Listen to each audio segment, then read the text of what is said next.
Hello and welcome to elite finance. Title आपने पढ़ ही लिया है। एक्चुअली ट्रूथ बी टोल्ड, ये topic itself is something that belongs into the economics category and not finance category. हम जैसे जो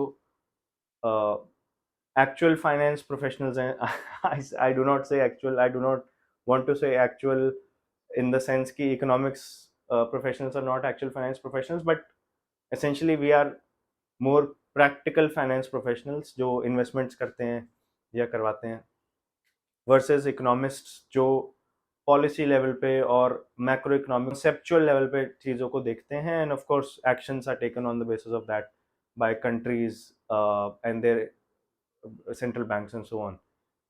So this is slightly going to be a more technical even for me, but I'll try to make it simpler. मैं कोशिश करूंगा कि इसको मैं सरल भाषा में समझा सकूं। तो मुद्दा ऑब्वियसली यही है कि एक्सचेंज रेट पे यूएस डॉलर स्ट्रांग होता जा रहा है या रुपया पतला होता जा रहा है, इस तरह की बातें हम आए दिन सुनते आ रहे हैं पिछले कुछ महीनों से, स्पेशली क्योंकि the drop of rupee has been more accelerated than it used to be previously. तो ये काफ़ी पॉलिटिकल मुद्दा भी एक तरह से हो जाता है।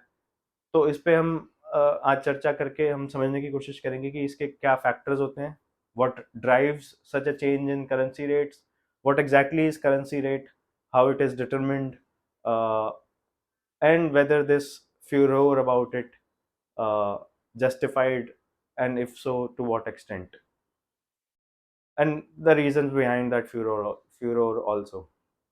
पर उससे पहले एज ऑलवेज एक छोटा सा थॉट एक्सपेरिमेंट करने की कोशिश करते हैं।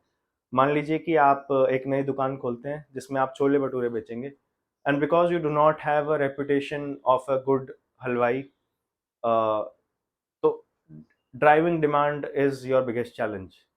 Now there is another challenge which is कि आपके दुकान के बाहर एक नोटिस बोर्ड या एक डिजिटल बोर्ड लगा रहेगा which will be a counter of how many plates you have sold since your Inception. आपने जब से दुकान खोली है तब से कितने प्लेटें आपने छोले भटूरे की बेची हैं, वो एक लाइव काउंटर चलता रहेगा, and that can not be फज्ड। उसमें आप कुछ धांधलेबाजी नहीं कर सकते, उसको आप जाके सॉफ्टवेयर से चेंज नहीं कर सकते। आपके बिल कटेंगे, आपके गले में पैसे आएंगे, तभी वो गिनती उसकी बढ़ेगी, ठीक है। तो अब और जितने ज़्यादा वो काउंटर बढ़ता जाएगा, वो पब्लिकली दिख रहा है सबको, उतनी ज़्यादा दी अजम्पशन है इसकी, जितना ज़्यादा बड़ा नंबर दिखेगा, लोग उतने ज़्यादा उनको फोमो होगा, या उनको लगेगा कि okay this is a great place to buy chole bhature, तो why not purchase from here. जैसे कि हम जोमेटो पे भी हम खुद भी करते हैं अक्सर, जोमेटो की रेटिंग्स की क्वालिटी और गिनती के बेसिस पे, या गूगल की रेटिंग्स पे। तो अब आपके पास तीन ऑप्शन हैं डिमांड ड्राइव करने के, और रैदर इस काउंटर को बढ़ाने के। पहला तो है कि आप माल अच्छा बेचें, आप सामान जो आप छोले भटूरे बेच रहे हैं, you make it the best in the town, and demand will be driven automatically, organically. उसका अपना चैलेंज है। दूसरा है कि आप बाहुबली वाला एंगल अपनाएं, जिसमें कि आप उस पूरे मार्केट के बाकी सारे छोले भटूरों को गुंडागर्दी से हटा दें, खत्म कर दें उनके बिजनेस को, and then you are the only goon left in the town. People do not have any choice, आपका सामान अच्छा है या बुरा है, लोगों को छोले भटूरे खाने तो सिर्फ आपकी दुकान से खा सकते हैं। और तीसरा है कि आप शुरू में, बिकॉज द assumption इज कि demand will be driven by the counter there, तो आप शुरू में एक फेक डिमांड की इल्यूजन क्रिएट करने की कोशिश करें। और वो कैसे? अपने घर वालों को बोले कि रोज के 5 प्लेट, 10 प्लेट, 20 प्लेट ऑर्डर करा करो, and of course in lieu of that आपको वो पैसे देंगे, तो आपका ही पैसा अपने ही घर वालों के लिए छोले भटूरे बनाने के लिए लग रहा है। तो एक तरह से आपके ही खुद के खर्चे या इन्वेस्टमेंट, आप जो you can look it other way, वो लग रहा है। एंड योर होप इज कि ये काउंटर जब जैसे जैसे गिनती बढ़ेगी तो लोगों को लगेगा कि ये एक्चुअल डिमांड है। अब इन तीनों के अपने अपने चैलेंजेस हैं।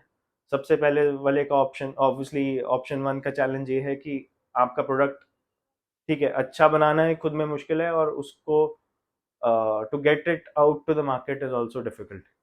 दूसरे में अपना खुद का चैलेंज है कि सब लोग बाहुबली नहीं हो सकते हैं, you need something to be a Bahubali in the market. और तीसरे का तो ऑब्वियसली है कि तीसरे वाला आई थिंक सबसे ऑब्वियस चैलेंज है कि there is only so much you can do this. आप you will run out of money eventually, but your aim is to not run out of money, your aim is to grow your money and to grow your business and be profitable.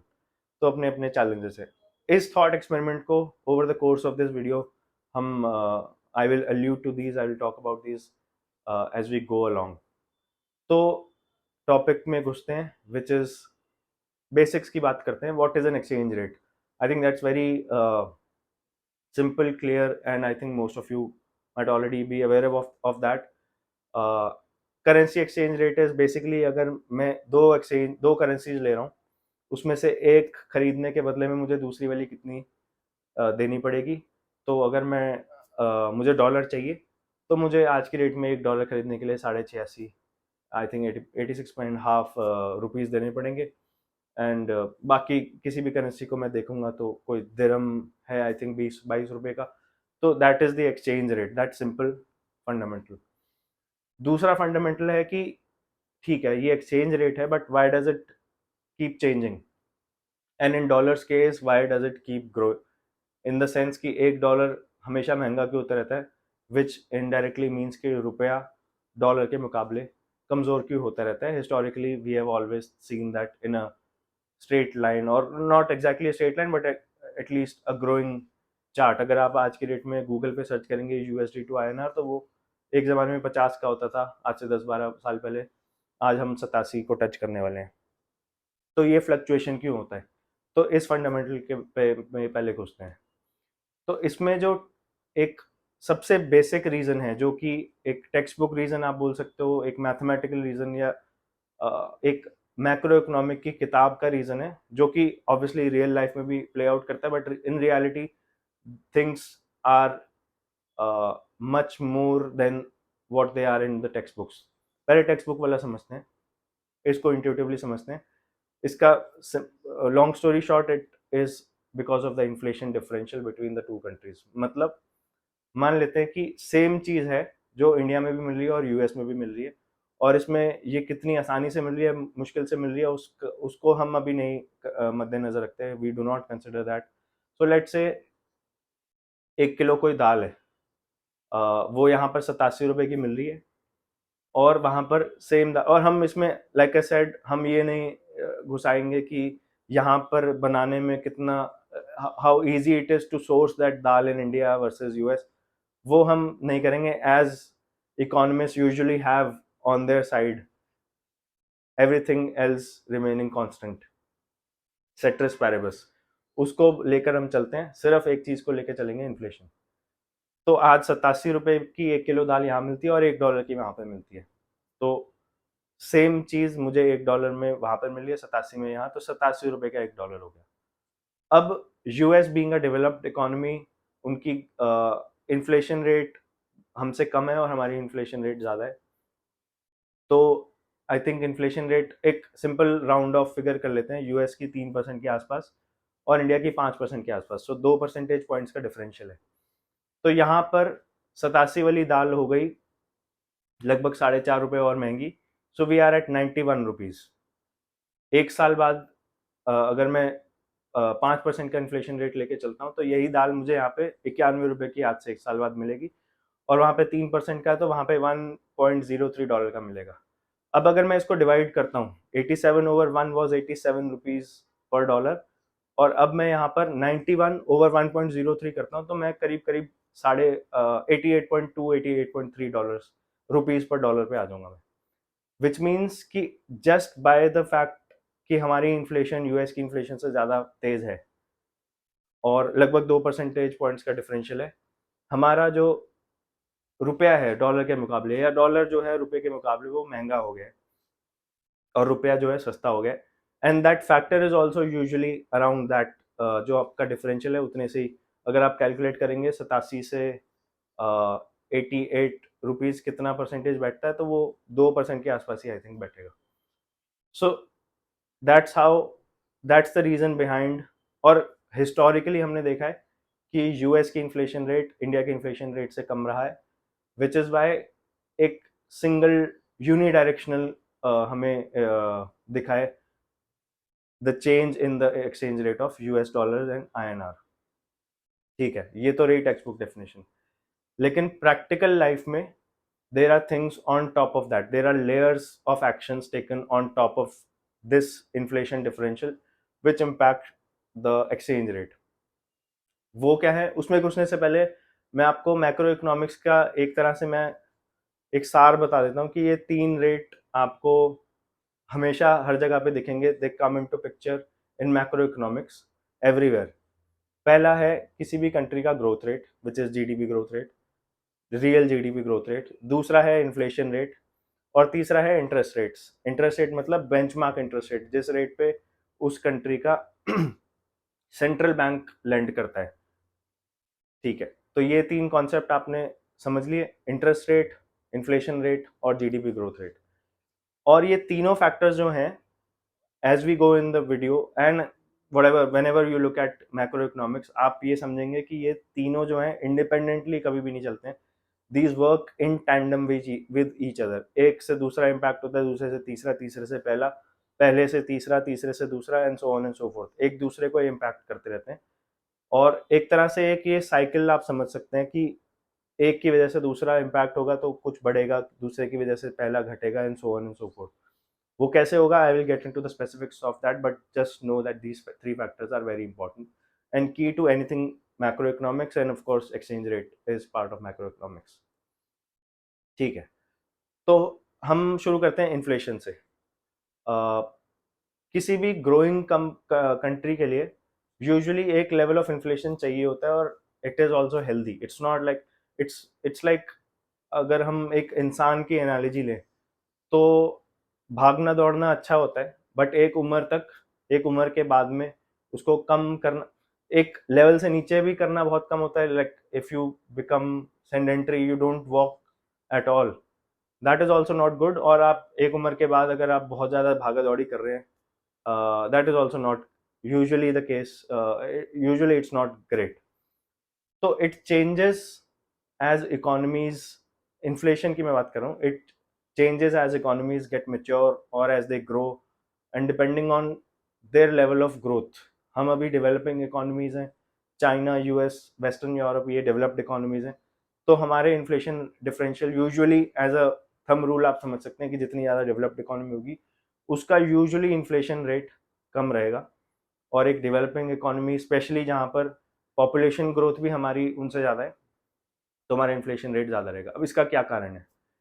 इसका ये कारण है कि वो एक kind of mature economies हैं, तो उनके जो डिमांड, अल्टीमेटली इन्फ्लेशन किसी भी चीज़ की क्या होती है, किसी एक चीज़ की इन्फ्लेशन की अगर मैं बात कर रहा हूँ तो उस चीज़ की डिमांड और सप्लाई पर डिपेंड करती है। मतलब अगर मुझे किसी चीज़ की डिमांड ज़्यादा बढ़ जाती है और सप्लाई लिमिटेड है तो उसका दाम बढ़ जाएगा, सो दैट्स इन्फ्लेशन। अगर किसी चीज़ की डिमांड बढ़ रही है, उसके साथ साथ में सप्लाई भी लगभग उसी लेवल पे बढ़ रही है, तो inflation would be very benign, very minimal. अगर किसी चीज़ की डिमांड घट रही है बट सप्लाई फ्लैट है या बढ़ रही है, तो उसकी डिफ्लेशन हो सकती है, उसके दाम घट सकते हैं, because suppliers have to somehow get their products out to the market. तो commodities are my favorite example, and I think also a great example in general to understand inflation। तो ऑयल एंड गैस को लेते हैं, मान लेते हैं तेल के दाम, कच्चे तेल के दाम। तो क्रूड ऑयल बनाने वाली लिमिटेड कंट्रीज, लिमिटेड कंपनीज हैं दुनिया में। जब डिमांड बढ़ती है तो उस बढ़ती हुई डिमांड को देख, बढ़ती हुई और सप्लाई, मान लेते हैं एक्स लेवल पे सप्लाई है, we have to start somewhere in this cycle, right? So we start at X level of supply, demand बढ़ रही है, उसकी वजह से बिकॉज सप्लाई इज फ्लैट तो उससे प्राइस बढ़ेगा, because demand is increasing and supply is flat. Price बढ़ते हुए को देखकर और सप्लायर्स मार्केट में आएंगे तो सप्लाई बढ़ेगी। सप्लाई बढ़ गई, एक इक्विलिब्रियम लेवल आ जाएगा जहां पर is the right level of pricing of crude oil, जिसके बाद से अगर supply, the growth in supply exceeds the growth in demand, तो उसके प्राइस गिरने लग जाएंगे। प्राइस गिरते हुए को देखकर सप्लायर कम हो जाएंगे, सप्लायर कम हो जाएंगे तो प्राइस फिर से बढ़ने लगेगा, and this cycle keeps on going for most commodities in the world and most products in the world. अब इन्फ्लेशन में और भी चीज़ें फैक्टर इन होती हैं for non commodity products. For example technology, phone के प्राइसेस ज़रूरी नहीं है कि सिर्फ डिमांड सप्लाई की वजह से बढ़ रहे हैं या घट रहे हैं। जो उनकी अंडरलाइंग टेक्नोलॉजी है वो कितनी ज़्यादा कमोडिटाइज हुई है, कितनी है, अल्टीमेटली वहाँ पर भी सप्लाई और डिमांड का is at play, but not the supply and demand of the phone, but of the components that go into it and the cost of production of the technology that goes into it। ठीक है, तो हमने inflation समझ लिया कि inflation किसी product की demand and supply पर डिपेंड करती है। तो जब हमारे जैसी कंट्री है जहाँ पर अभी on average, let's admit it, it's a poor country on average, $2,500 on a real basis and comparable basis maybe $10,000 versus a US which is at $70,000-80,000। तो जहाँ पर जैसे जैसे लोगों की इनकम बढ़ेगी, हम लोगों की कंजम्पशन डिमांड बढ़ेगी। अगर इन्वेस्टमेंट ग्रोथ होगी कंपनीज की to fulfil that consumption demand, तो वहाँ से भी जीडीपी, वहाँ से भी सप्लाई बढ़ेगी, हमारे यहाँ से डिमांड बढ़ेगी, which means कि if and this will continue to an extent that we become a developed economy or a stable or mature economy, तब तक हमारा एक इन्फ्लेशन रहेगा because our demand is exceeding in most cases the supply of total goods and services that we have to produce। ठीक है, तो ये हमने इकोनॉमी लेवल पर इन्फ्लेशन की बात करी। और ये इन्फ्लेशन जो है depending on other what is happening in the rest of the world बढ़ या घट सकती है। फॉर एग्जाम्पल, अगर हमारी एक ऐसी चीज़ की डिमांड ज़्यादा है जो हम प्रोड्यूस नहीं करते हैं, हमारे हाथ में नहीं है, और हम चाइना से मंगाते हैं या रशिया से मंगाते हैं। सो फॉर एग्जाम्पल, रशिया से मंगाने वाली कोई ऐसी चीज़ थी, this is not something that we face, in fact we benefited off from that, but Europe जैसे वहाँ से गैस खरीदता था, वहाँ पे वॉर हो गया, दे स्टॉप बाइंग और rather paused buying from Russia, तो उनकी सप्लाई घट गई, उनकी इन्फ्लेशन बढ़ गई, and UK and western Europe saw during the war an inflation level which was never seen in this world in their recent histories। Double digit inflation देखा UK ने during COVID and post war. Similarly अगर कोई ऐसी चीज़ है जो हम China से मंगाते हैं और चाइना और हमारे रिश्ते खराब हो जाते हैं और चाइना से हम नहीं खरीद सकते हैं, एंड वी इधर have to set up those things in India और we have to buy from a country जो हमें महंगा बेचता है, तो हमारी उन प्रोडक्ट्स की डिमांड मेंटेन्ड है लेकिन सप्लाई लिमिटेड है, तो उसकी इन्फ्लेशन बढ़ जाएगी। But outside of these one offs और अनयूजुअल इवेंट्स एक लिमिटेड लेवल ऑफ इन्फ्लेशन हमारे जैसे देश में रहेगी। अब ये इन्फ्लेशन ज़रूरी भी है, बट एक पॉइंट से, जैसे कि मैंने बोला, एक शरीर के लिए, एक बॉडी, एक ह्यूमन बॉडी के लिए बियॉन्ड अ पॉइंट रनिंग में बी हार्मफुल। तो एक इन्फ्लेशन टारगेटिंग करती हैं यूजुअली कंट्रीज की गवर्नमेंट्स एंड इनडायरेक्टली उनके सेंट्रल बैंक्स, जो कि हमारे केस में आरबीआई है। तो वो कैसे कंट्रोल करते हैं वो समझते हैं। इन्फ्लेशन को टारगेट और इन्फ्लेशन को कंट्रोल करने का एक सबसे बढ़िया तरीका होता है, सबसे कॉमनली यूज रादर तरीका होता है इंटरेस्ट रेट चेंज करना। Now what interest rates we are talking about and how is it, how does that impact inflation. तो देखिए, किसी भी प्रोडक्ट को बनाने के लिए ट्रेडिशनल इकोनॉमिक्स कहते हैं कि तीन चीज़ें लगती हैं, land, labour and capital. Land को आप लैंड और फैक्ट्रीज, गुड्स और rather machinery, product, plant and equipment जो बोला जाता है अकाउंट्स में, उसको मान सकते हैं। Labour is of course the people who work in a company, and capital is the capital in the form of debt and equity.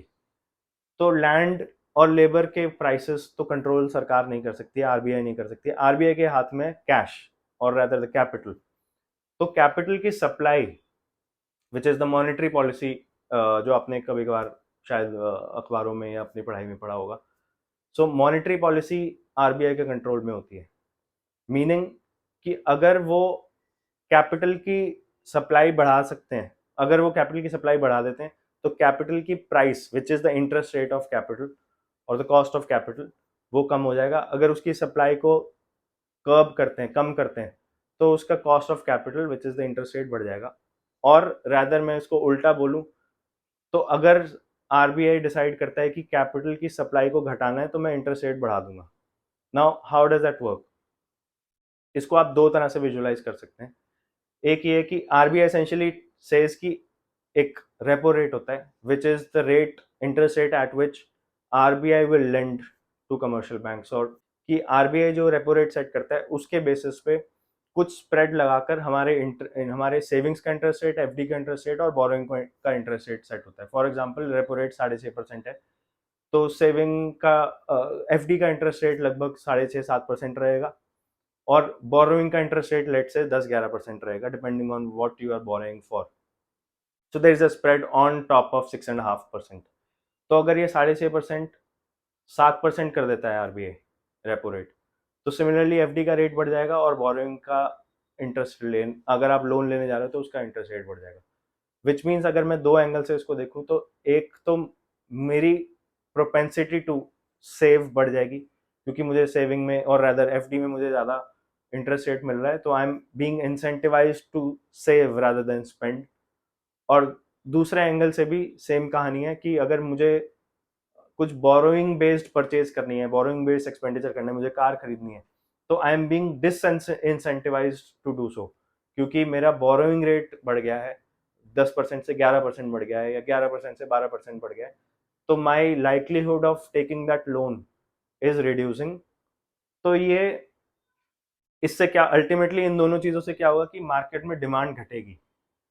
तो सिमिलरली अगर इन्फ्लेशन को कर्ब करना चाहती है आरबीआई, इन्फ्लेशन बढ़ रहा है उसको कम करना चाहती है. इन्फ्लेशन क्यों बढ़ रहा था? क्योंकि डिमांड इज एक्सीडिंग सप्लाई, और other growth of rate of demand, growth of demand is exceeding growth of supply. तो डिमांड को कर्ब करना चाहती है. इन्फ्लेशन कब करना मतलब डिमांड को कर्ब करना, मतलब इंटरेस्ट रेट बढ़ा देना. But this can only be done to an extent. मतलब एक पॉइंट ऐसा आ सकता है जहां पर इंटरेस्ट रेट इतने ज्यादा बढ़ गए कि और डिमांड इतनी ज़्यादा घट गई कि इन्फ्लेशन कब होना तो छोड़ो, हमारा जो रियल ग्रोथ ऑफ जीडीपी है, because ultimately GDP is what it is the cumulative consumption from the people, it is the end plus the capital expenditure from the corporates and government expenditure. तो यहाँ पे जो consumption वाला bit है, if that takes a toll, तो हमारा GDP growth rate, real GDP growth rate which is ex inflation, वो impact कर जाएगा. तो इसकी भी एक फाइन ट्यूनिंग की लिमिट है कि इंटरेस्ट रेट ऐसा नहीं हो सकता कि कल इन्फ्लेशन को कम करने के लिए सरकार इन्फ्लेशन इंटरेस्ट रेट 15% कर दे. That's not never going to happen. तो एक तरफ हमें इन्फ्लेशन की फाइन ट्यूनिंग टारगेटिंग करनी है, और उसको टारगेट करने के लिए इंटरेस्ट रेट की फाइन ट्यूनिंग टारगेटिंग करनी है. So that's one of the three things that I talked about, or rather we have already discussed inflation. तो तीन में से दो चीजें हो गई, इन्फ्लेशन रेट, इंटरेस्ट रेट, और जीडीपी ग्रोथ रेट.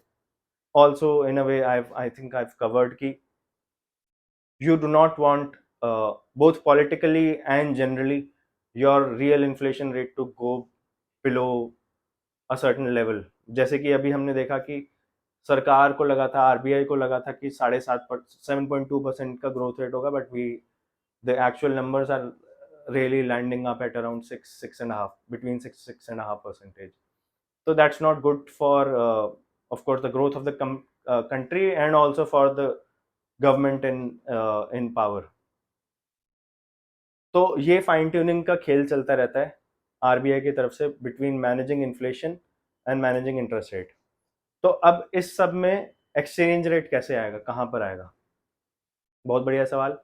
क्योंकि ultimately exchange rate doesn't have much to do with whatever we are doing within our country. Exchange rate का सवाल ही तब आता है जब हम अपनी करेंसी को किसी और कंट्री के इंटरनेशनल ट्रेड करना चाहते हैं, इंटरनेशनल एक्सचेंज ऑफ करेंसी करना चाहते हैं. अब इंटरनेशनल एक्सचेंज ऑफ करेंसी कब होता है? जब इंटरनेशनल ट्रेड होता है. तो यहाँ पर मैं इंट्रोड्यूस करना चाहता हूँ नया मेट्रिक, और रादर नया topic, which is our net trade. I think most of you are already aware कि India is a net import country. मतलब हम जितना एक्सपोर्ट करते हैं, विच इज मोस्टली सर्विसेज, उससे ज़्यादा हम इम्पोर्ट करते हैं in terms of oil and gas और मैन्युफैक्चर्ड गुड्स. तो जब हम नेट एक्सपोर्ट कंट्री होते हैं, sorry net import country, as is the case in India, we would require more foreign exchange.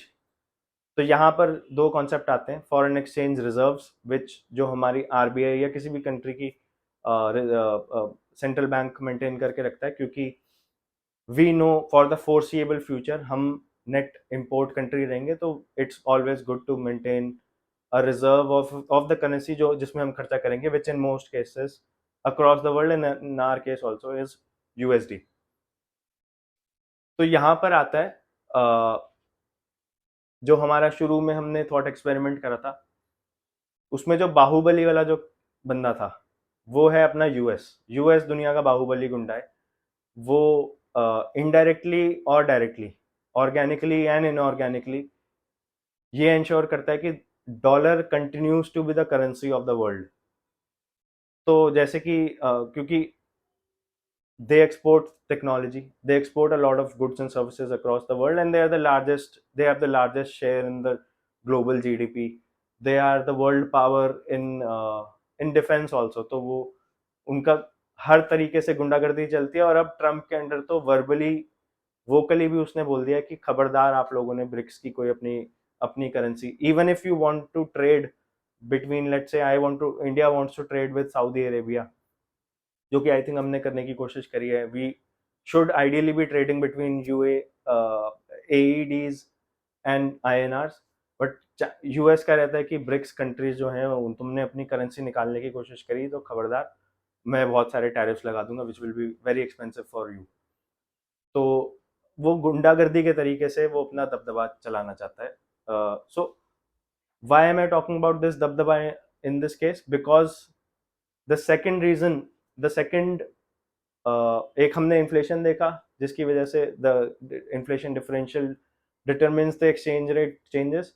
दूसरा है it's just the demand and supply of the currency itself, like we know and I have talked enough about it already in this video, कि किसी भी चीज़ की demand और supply के basis पे उसके रेट तय होता है। तो सिमिलरली करेंसी में भी जिस करेंसी की डिमांड ज़्यादा होगी उसका रेट उतना ज़्यादा बढ़ता रहेगा, जिसकी सप्लाई ज़्यादा होगी या डिमांड कम होगी उसका रेट कम होता रहेगा। तो जब अगर यूएसडी में ट्रेड सबसे ज़्यादा हो रहा है तो USD will continue to be strong. ऊपर से अगर यूएस से अच्छा इकोनॉमिक डेटा आता है, जैसे कि if the data comes out and says the data translates to US economy growing, तो उसमें इन्वेस्टमेंट डिमांड भी बढ़ जाती है which further the demand for dollars. अगर किसी को भी पूरी दुनिया में यूएस में ग्रोथ दिख रही है और यूएस में आपको इन्वेस्ट करना है तो यू नीड मोर डॉलर्स। तो डॉलर्स की ग्रोथ, डॉलर्स की डिमांड बढ़ेगी तो डॉलर्स की एक्सचेंज रेट में ग्रोथ होगी। And which is what we have seen for the last several months, कि जो ये बोला जा रहा है कि रुपया कमजोर नहीं हो रहा है, डॉलर स्ट्रांग हो रहा है। There is a lot of truth in that without getting too political about it, and I'll get to the politics of it towards the end of this video anyway। कि US economy के से अच्छा economic indicators आ रहे हैं। So people, the huge money is being moved to US in terms of investments. तो US dollar की demand बढ़ी है, तो US dollar has appreciated across the currencies of other growing economies and Asian economies। and in fact उस पूरी list को अगर आप देखेंगे तो उसमें Indian currency is the strongest, at least on paper. Indian currency INR has depreciated the least, one of the least as compared to other growing economies की currencies versus vis-a-vis USD। तो इन्फ्लेशन डिफरेंशियल की वजह से पहला कारण है in the fluctuation in exchange rate और change in exchange rate. दूसरा demand and supply of the currency, which is in turn a function of how attractive a country is and how growth oriented a country's economy is।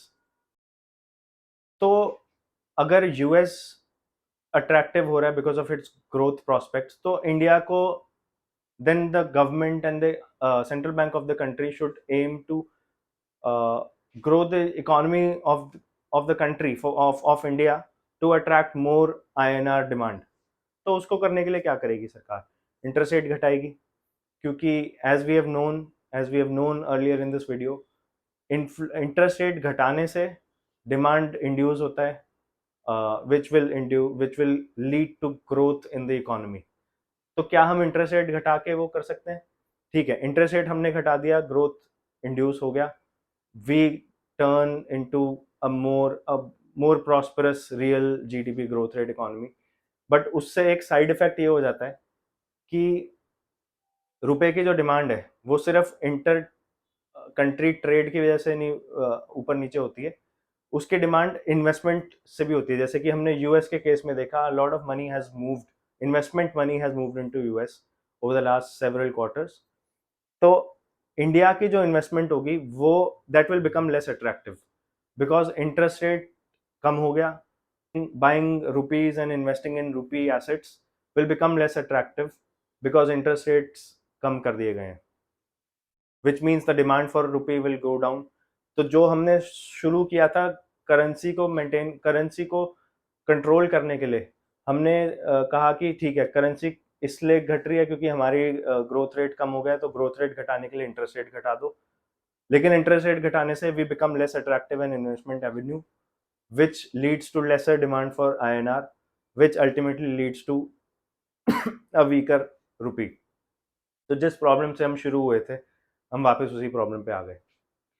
तीसरा, इसको कर्ब करने के लिए RBI क्या करता है कि उस जब हमने फॉरेन एक्सचेंज रिजर्व्स की बात करी, तो हमारे पास डॉलर के foreign exchange reserves, and this is something that the previous RBI governor did massively to kind of stabilise Indian रुपी।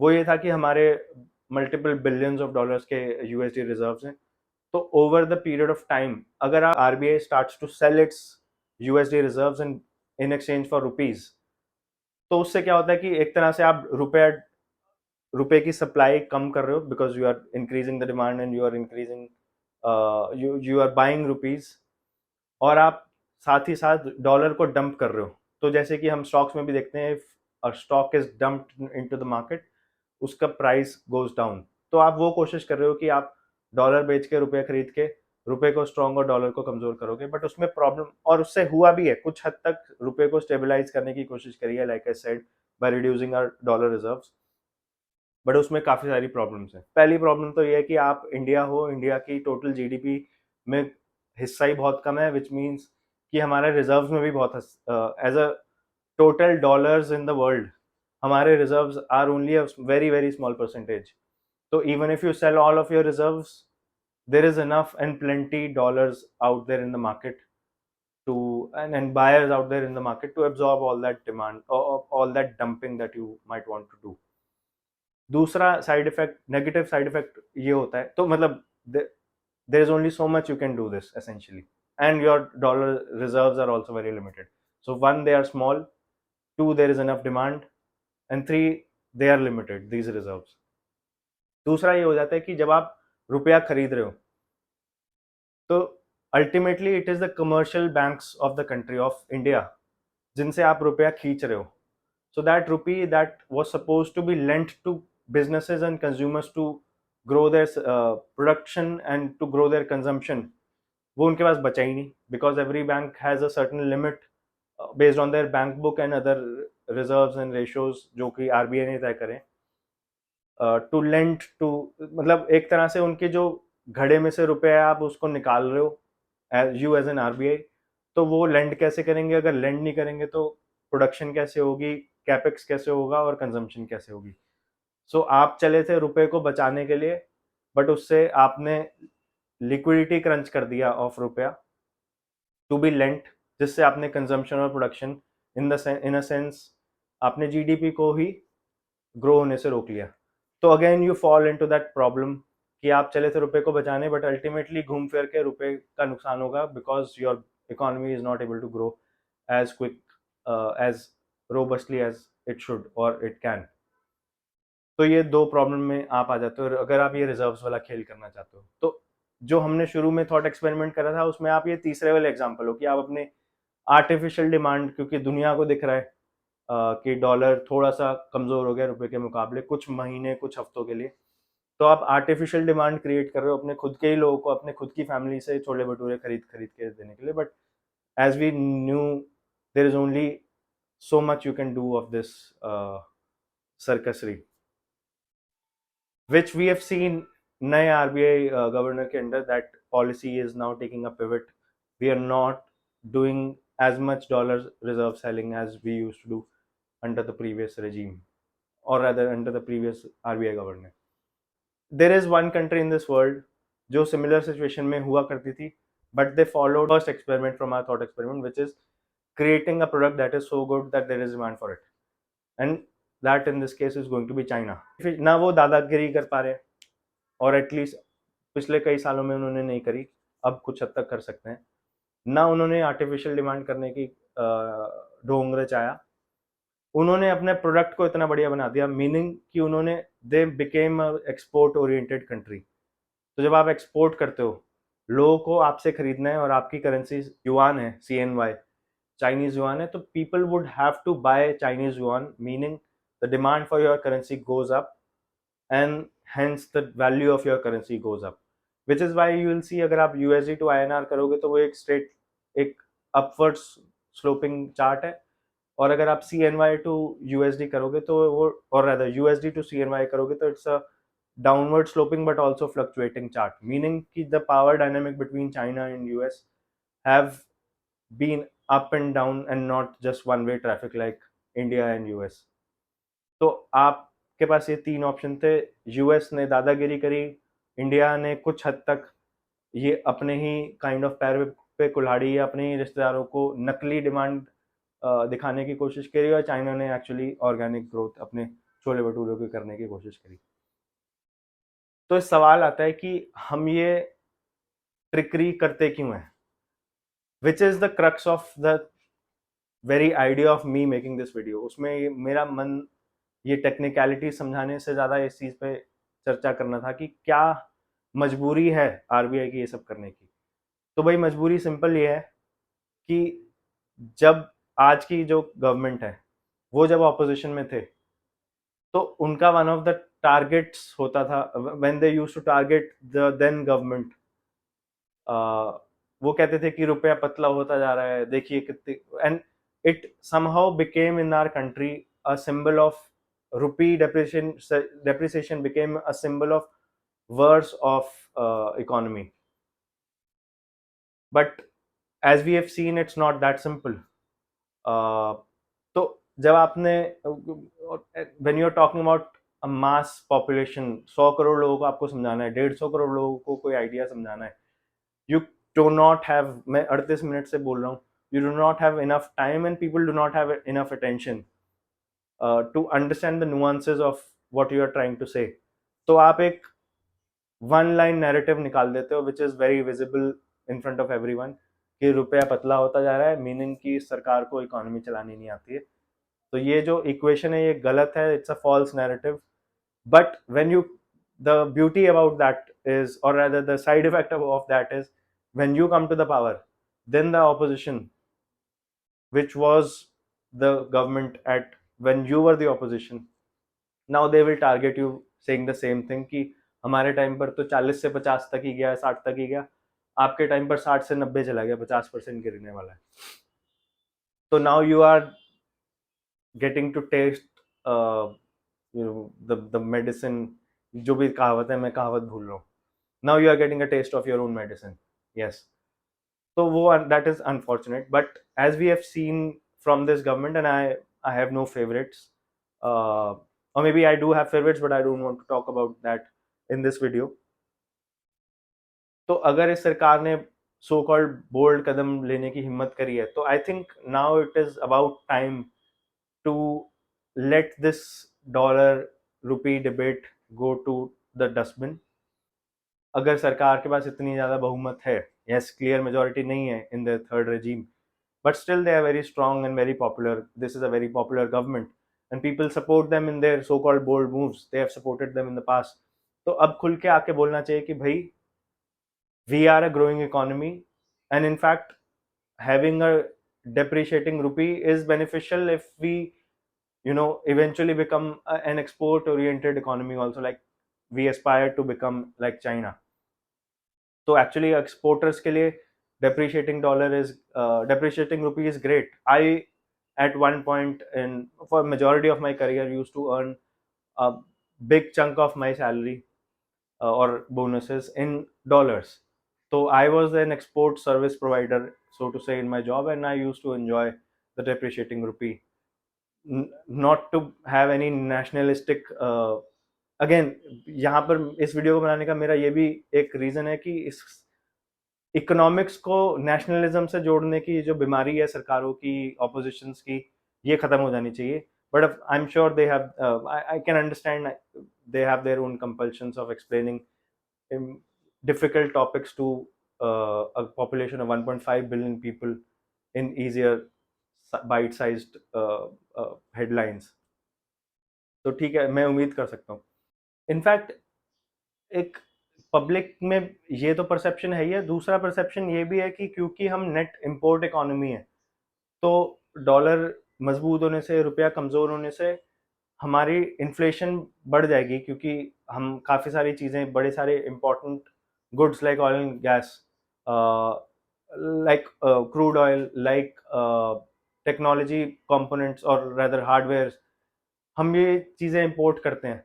तो अगर रुपया कमज़ोर होगा तो हमारे लिए इंटरनल इन्फ्लेशन भी बढ़ जाएगा, हमारे डोमेस्टिक इन्फ्लेशन भी बढ़ जाएगा, which is to a certain extent correct.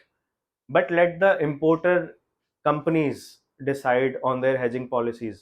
And if this government claims to be more governance and less government, so might as well get out of being in the business of trying to hedge your currency. जो importers हैं across the world, they have to import, they have to hedge their, they have the choice to hedge their own positions. The government or the RBI does not have to do that on the behalf of the corporates, unless push comes to shove, which hopefully we are not in that situation. So let the baby out.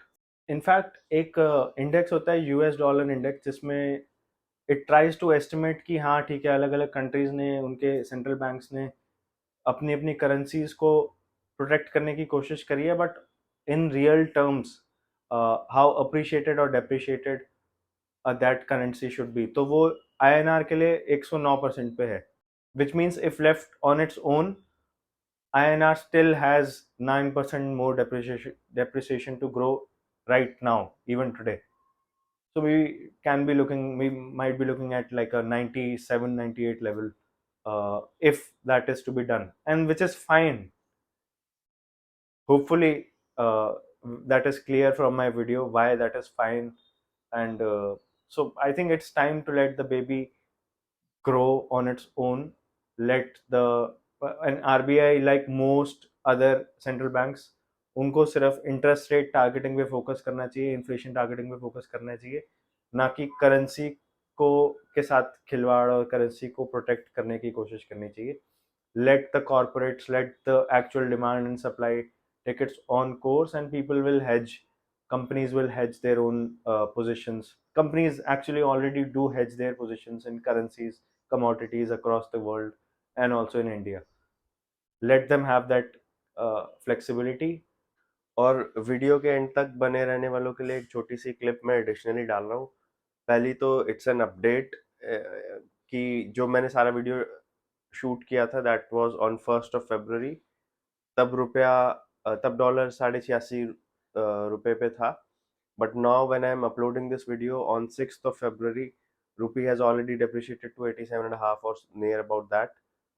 तो पहली update तो ये है, which also goes on to show कि 4-5 दिन में ही 1 रुपया अगर गिर गया है रुपया डेप्रिशिएट हो गया, that goes on to show the more libertarian stance of the current RBI governor.